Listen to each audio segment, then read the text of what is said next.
দেশের শাসন ব্যবস্থার পট পরিবর্তনের পর প্রথমবারের মতো বাংলাদেশ নিয়ে বিবৃতি দিল মার্কিন পররাষ্ট্র দপ্তর। এতে আবারও উঠে আসে দেশের মানবাধিকার পরিস্থিতি ইস্যু। সেখানে বলা হয়, বাংলাদেশের মানবাধিকার পরিস্থিতি স্থিতিশীল রয়েছে, তবে উদ্বেগ রয়ে গেছে বেশ কিছু বিষয়ে। ২০২৪ সালে বাংলাদেশের মানবাধিকার পরিস্থিতি নিয়ে যুক্তরাষ্ট্রের পররাষ্ট্র দপ্তরের বার্ষিক প্রতিবেদনে এ তথ্য উল্লেখ করা হয়েছে। মঙ্গলবার মার্কিন পররাষ্ট্র দপ্তরের ওয়েবসাইটে এই প্রতিবেদন প্রকাশ করা হয়। প্রতিবেদনে বলা হয়, কয়েক সপ্তাহ ধরে চলা শিক্ষার্থীদের বিক্ষোভে শেখ হাসিনা সরকারের পতনের পর নোবেলজয়ী অধ্যাপক মোহাম্মদ ইউনূসকে প্রধান উপদেষ্টা করে একটি অন্তর্বর্তী সরকার গঠন করা হয়।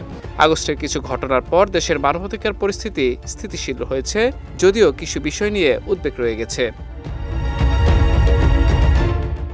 এতে আরও বলা হয়, আগের সরকারের আমলে নির্বিচারে বা বেআইনি হত্যাকাণ্ড, গুম, নির্যাতন, নির্বিচারে গ্রেফতার বা আটক, মত প্রকাশ ও গণমাধ্যমের স্বাধীনতার উপর গুরুতর বিধিনিষেধ সহ শিশু শ্রমের সবচেয়ে খারাপ ধরন উল্লেখযোগ্য মাত্রায় বিদ্যমান ছিল।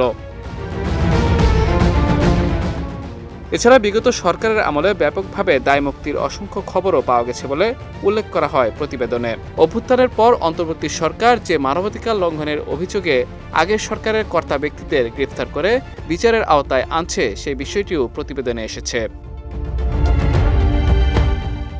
জুলাই আন্দোলনে ছাত্রলীগের বিরুদ্ধে মানবাধিকার লঙ্ঘনের বিশ্বাসযোগ্য খবর পাওয়া গেছে বলেও প্রতিবেদনে উল্লেখ করা হয়।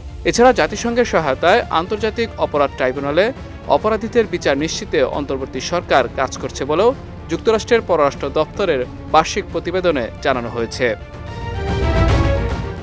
বিজয় টিভি নিউজ ডেস্ক।